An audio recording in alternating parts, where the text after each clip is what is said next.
Chapitre 37. Des mondes inconnus.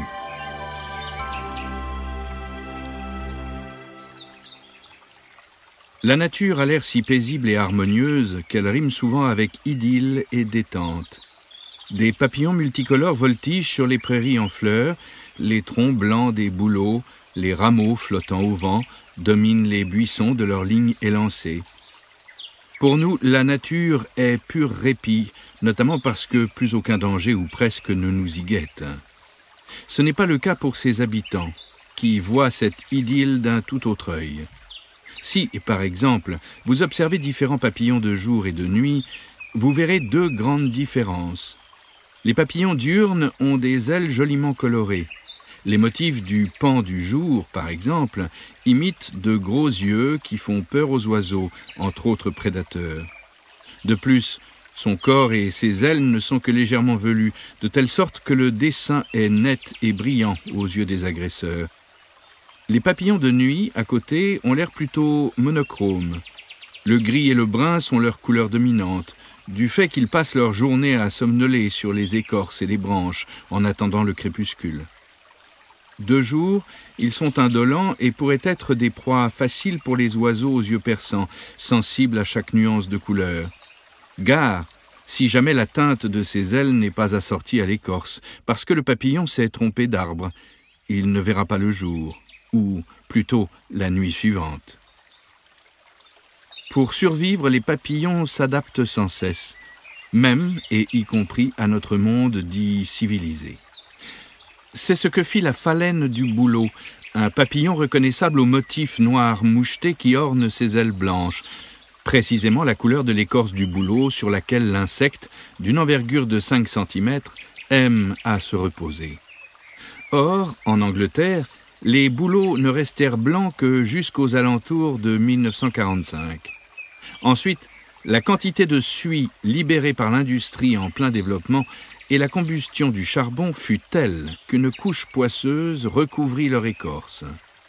Les papillons jadis parfaitement camouflés crevaient les yeux désormais, et des centaines de milliers d'entre eux furent dévorés par les oiseaux, à l'exception de quelques anticonformistes. Ceux-ci avaient toujours existé, et à l'instar des moutons noirs, leurs ailes étaient de couleur foncée, synonyme jusque-là de condamnation à mort. Mais dorénavant, les spécimens foncés furent gagnants. Ils s'imposèrent, et en l'espace de quelques années, la phalène noire était devenue la norme. Ce n'est qu'à la suite des mesures législatives en faveur de la pureté de l'air prises à la fin des années 60 que le jeu reprit en sens inverse, et que les bouleaux, plus propres, redevinrent blancs. Voilà pourquoi l'hebdomadaire Die Zeit put annoncer en 1970 que les phalènes blanches étaient de nouveau majoritaires.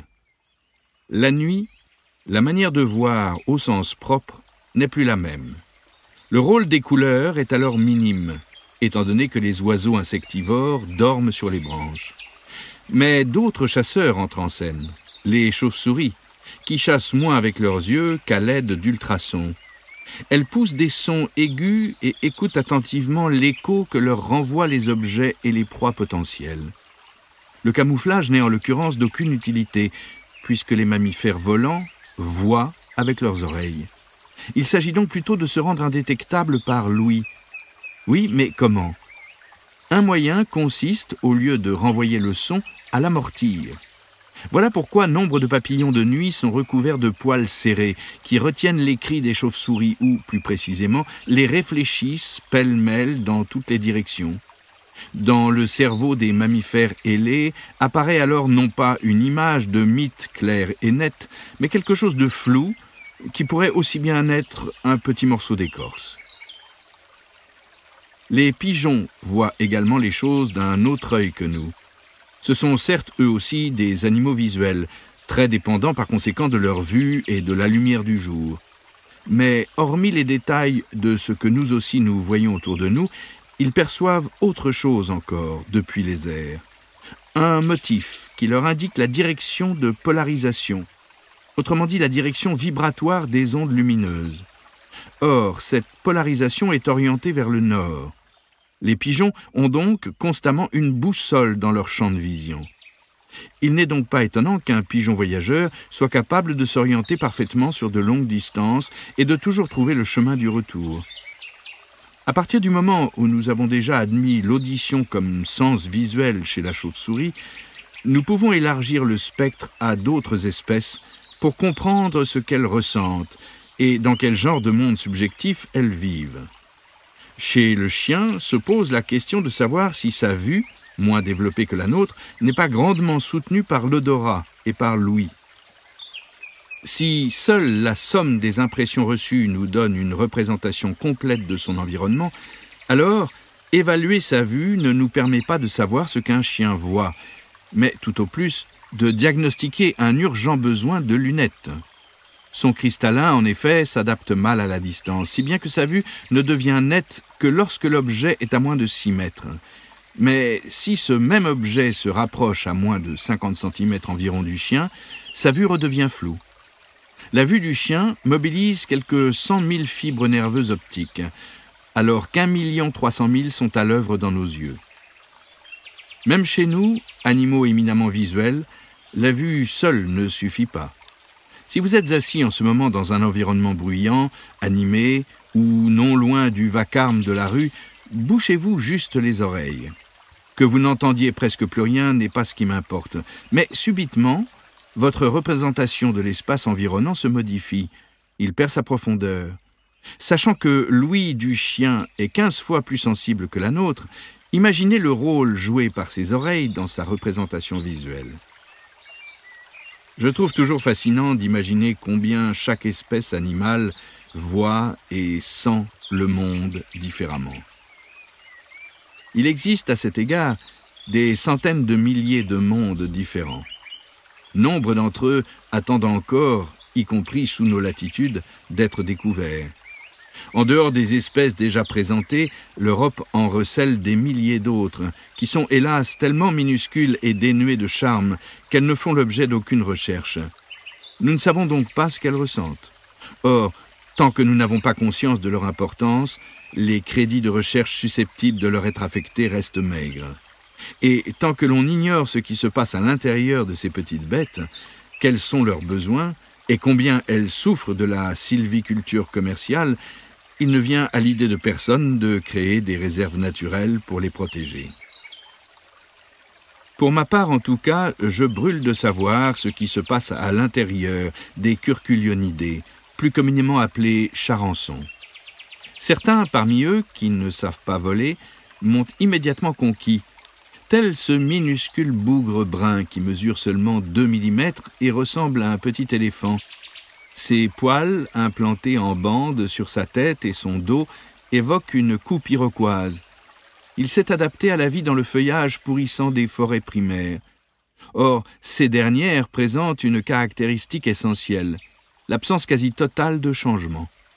Elles accueillent notamment le hêtre, qui crée des communautés très stables, au sein desquelles les arbres se soutiennent si activement par la coalescence de leurs racines, laquelle leur permet d'échanger non seulement des solutions sucrées mais aussi des informations, que ni la tempête, ni les insectes, ni même le changement climatique ne peuvent quasiment rien leur faire.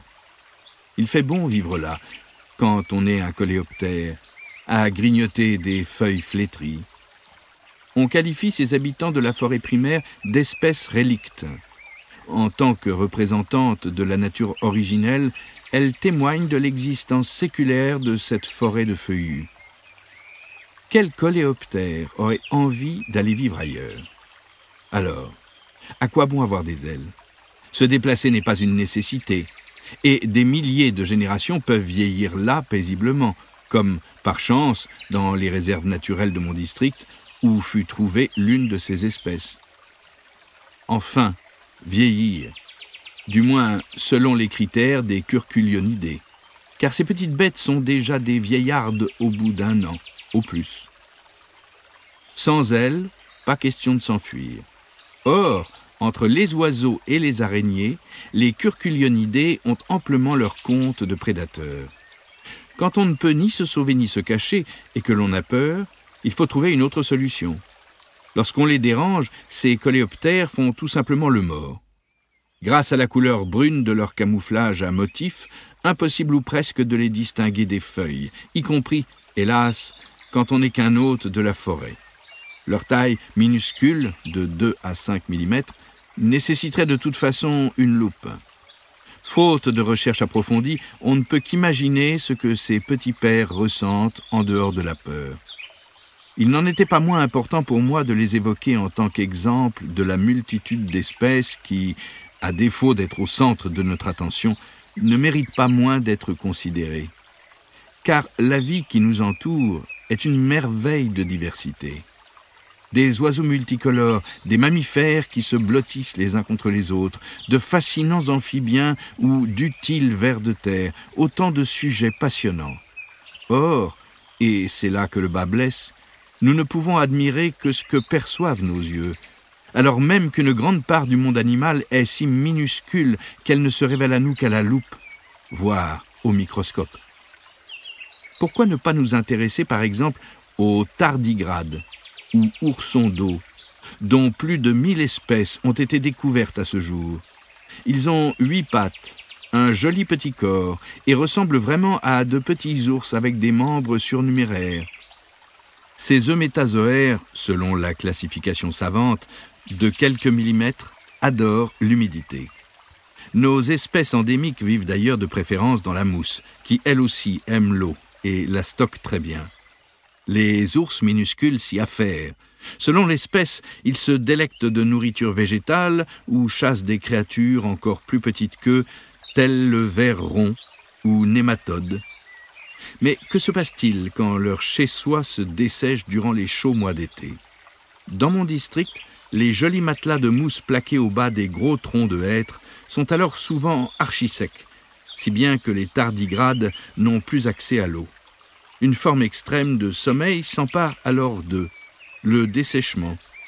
Seul un animal bien nourri survit à ce processus, au cours duquel les graisses jouent un rôle important. Si la perte d'eau est trop rapide, c'est la mort assurée. Mais si l'humidité s'évapore lentement, l'animal s'adapte, se dessèche, recroqueville ses pattes et son métabolisme se met au point mort. Dans cet état, le tardigrade peut presque tout supporter. Une chaleur torride ne l'affecte pas plus qu'un froid de canard, en l'absence de toute activité biologique. Plus question de rêver non plus, puisque ce cinéma intérieur consommerait de l'énergie. Il s'agit finalement là d'une forme de mort. D'ailleurs, le vieillissement s'interrompt également durant cette période.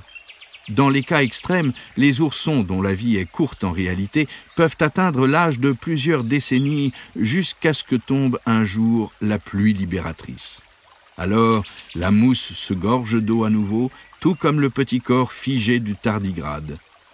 20 minutes plus tard, ses pattes sont étendues, l'ensemble de ses structures internes fonctionne à plein et la vie habituelle ne tarde pas à reprendre son cours.